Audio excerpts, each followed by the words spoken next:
போல நான் தூர வீசப்பட்டு இருக்கிறேனே, எல்லாராலும் ஒதுக்கப்பட்டு இருக்கிறேனே.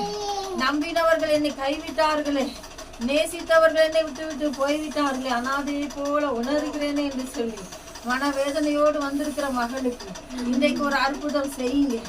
உன்னை தேடி வருவார்கள் என்று கர்த்தர் சொல்லுகிறார். எவர்கள் உன் வாசலை விட்டு வெளியேறி போனார்களோ அவர்கள் மறுபடியும் உன்னை தேடி வருவார்கள். உன் வாசல் குனிந்து வருவார்கள், உன்னை நேசிப்பார்கள், உன் பட்சமா இருப்பார்கள், அன்பாய் இருப்பார்கள். உன்னை விசாரிப்பட்டவள் என்று சொன்னாங்க. ஒரு முழம் கயிறிலேயே தூக்குப்பட்டு சாகுறதுக்கு என்று கேட்டாங்க. ஆனாலும் தேவன் இன்றைக்கு அவர்களே வந்து உன்னை விசாரிப்பார்கள் என்று கர்த்தர் சொல்கிறார். எவர்கள் உன் மீது வீண் பழியை போட்டார்களோ, எவர்கள் உன்னை வீணாக வேதனைப்படுத்தி பேசினார்களோ அவர்களே வந்து மன்னிப்பு கேட்பார்கள். அவர்களே உன் வாசல் குனிந்து வருவார்கள். தடைகளை மாற்றுகிற தேவனுடைய கருத்தில் ஒப்புக் கொடுக்கிற எல்லா இருதயத்தின் கடினத்தை உடைத்தருகிற இயேசுவின் நாமத்தினால அன்பு பாசத்துக்கு விலை பேசி விட்டு நின்றார்களே. இந்த மகளுடைய அன்பையும் பாசத்தையும் விலை பேசி விட்டு நின்றார்களேப்பா. உனக்கு என்ன வேணும், உனக்கு எவ்வளவு ரூபாய் மாசம் வேணும், உனக்கு இதை செஞ்சிடணும் அதை செஞ்சிடணும், எங்களை விட்டு நீ தூர போன்னு சொன்னாங்களேப்பா. என் தகப்பனே, ஆவியானவரை, ஒரு தாய் பாயலுக்கு விலை பேச முடியுமா? ஒரு தாய் அன்புக்கு விலை பேச முடியுமா? ஆனா அவங்க விலை பேசினார்களே தகப்பனே. மகளுடைய உள்ளத்தை உடைத்து பேசினார்களே அப்பா. இன்னைக்கு ஒரு விடுதலை இந்த மகளுக்கு உண்டாகி கொண்டு அந்த கடின இருதயத்தை கர்த்தர் உடைக்கிறேன் என்று சொல்லுகிறேன். ஆவியானவருடைய கரம் இன்னைக்கு உடைக்கி உன்னிடத்திலே வருவார்கள். நீ வளர்த்தவர்கள் உன் பட்சத்தில் வருவார்கள். உன்னுடைய அன்பை உணர்வார்கள் என்று கர்த்தர் சொல்லுகிறார். நன்றி தகப்பனே, நன்றி தகப்பனே, நன்றி தகப்பனே. அப்பா நன்றி செலுத்துகிறோம் அப்பா. அப்பா தலை முதல் பாதம் வரைக்கும் வேதனை, துன்பம், தூக்கம் இதை யாருக்கிட்டையும் சொல்ல முடியல. திருமணமான நாளில் இருந்து இந்த வேதனை கொஞ்சம் கூட நிம்மதியா நான் இல்லை. ஒவ்வொரு பிள்ளைகளையும் பெற்றெடுத்து வளர்த்து ஆளாக்கி விட்டது தான் மிச்சம்.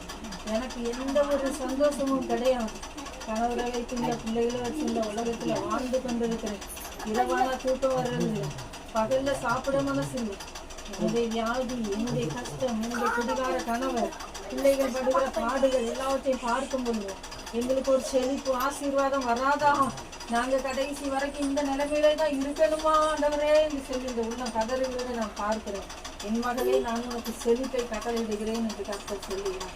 நீ கேட்காத ஐஸ்வர்யத்தையும் கனத்தையும் சுகத்தையும் கர்த்தர் உங்களுக்கு தருவேன் என்று வாக்கு கொடுக்கிறார். பிள்ளைகள் எல்லாம் நினைச்சு வேதனைப்பட்டு இருக்கிறேன். பிள்ளைகளுடைய சமாதானம் பெரிதா இருக்கும்.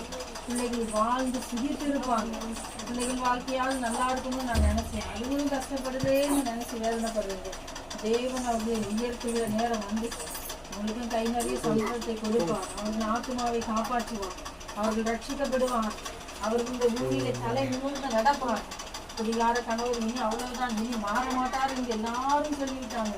உங்க மனசு கூட அதை சொல்லுது. இனிமே எங்க மாறப்படுறாரு, இத்தனை வருஷம் மாற்றம் இல்லாதவர் என்று நினைக்கிறீங்க. தேவன் மாற்றுவேன் என்று சொல்லுது. தேவனால கூடாத காரியம் ஒன்றுமில்லை.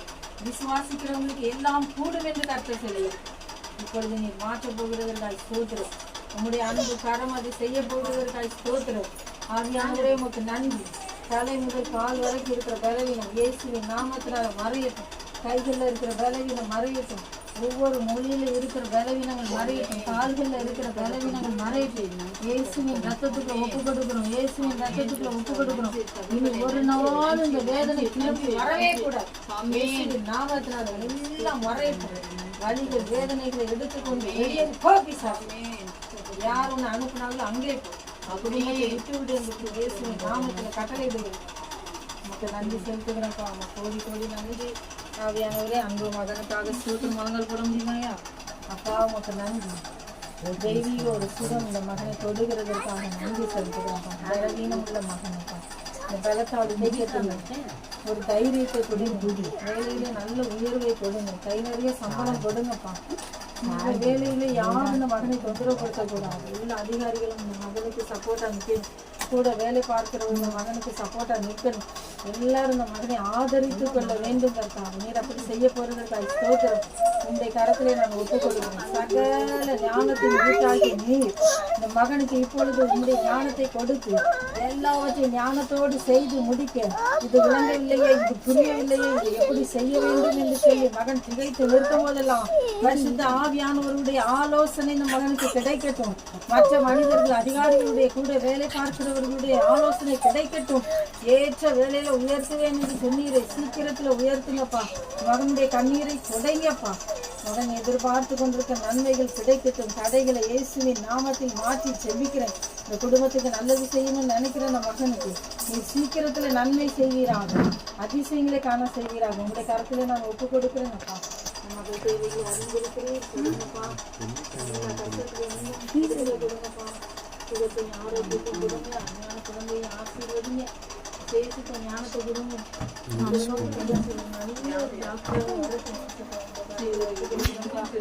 அந்த மகளை ஆசீர்வதிக்கிறோம்.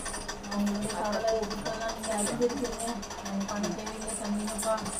அப்பா இதாவே அவங்க குடும்பத்தில் இருக்க கஷ்டம்லாம் மறையட்டும். முதல் எதிர்பார்த்து கொண்டிருக்கிற ஆசீர்வாதம் அவங்க கையில் வந்து கிடைக்கட்டும். அவங்க கையில் இருக்கிற இந்த குழந்தையும் ஆசீர்வாதம் அவங்களுக்கு சயின்டிஸ்டா வரட்டும். இந்த உலகத்திற்கு அநேகருக்கு ஆசீர்வாதமாக இந்த எடுத்து பயன்படுத்தும்படியாக நாங்கள் சொல்லிக்கிறோம்ப்பா. தேவைகள் சந்திக்கப்படட்டும். கர்த்தருடைய மகிமை ஆவியானவரே அந்த மகளை உங்கள் கருத்தில் ஒப்பு கொடுக்குறோம்ப்பா. இந்த மகளுக்கு ஒரு தாயாக, தகப்பனாக, எல்லாத்துக்கும் எல்லாமா நீர் இருந்து கர்த்தருக்கு பயப்படுகிற ஸ்திரீ விதமாய் புகழப்படுவாள் என்று சொல்லப்பட்ட வசனத்தின்படி உங்களை ஆசீர்வதிக்கிறேனப்பா. என்னுடைய காரியங்கள் ஜெயமாக முடியட்டும். முயற்சிகள் ஜெயமாக முடியட்டும். ஆசீர்வாதமாக இருக்கட்டும். அந்த குடும்பத்துக்கு ஆசீர்வாதமாக இருக்கட்டும். அவருடைய எதிர்காலம் ஆசீர்வதிக்கப்படட்டும். தேவனுடைய கரம் அதை செய்து முடிக்கட்டும். தூய கருத்துக்கு ஒப்பு கொடுக்கணும். ஏசப்பா இந்த கரம் ஒவ்வொருவரையும் தொட்டதுக்காய் சொல்றேன். மகளையும் ஆசீர்வதிக்கப்பா. உங்களுடைய கருத்துக்களை ஒப்பு கொடுக்குறேன். எல்லா பலவீனத்தையும் நீக்கி போடுங்க. உங்களுடைய ஞானத்தினால் இந்த மகளை நிரப்புங்க. நல்லா படிக்க உதவி செய்யுங்க. எல்லா மண்டபத்தையும் எடுத்து போடுங்க. இந்த கரம் இதை செய்யணும். குழந்தையை ஆசீர்வதிக்கிறோம். கர்த்தாவே உங்களுடைய ஞானத்தினால் நிரப்புங்க. கர்த்தாவே இந்த உலகத்தில் எத்தனையோ பேர் தலைக்கலாக இருக்காங்க. இந்த பிள்ளையும் நல்லா படித்து அரசு அதிகாரியாக வந்து நிற்கிறதாக சிறுவை செய்யணும். உங்களுடைய கருத்தை ஒப்பு கொடுக்கணும். இந்த மகனை ஆசீர்வதிங்க. நல்லா படிக்கணும். இந்த சிறு வயதில் நல்ல ஞானத்தை கொடுக்குறேன். அவனும் ஒரு சயின்டிஸ்டாக வரணும். விசப்பா விசேஷித்த ஞானம் அவனுக்குள்ள வரட்டும். கர்த்தாவே உங்களுடைய கருத்தில் ஒப்பு கொடுக்கணும்.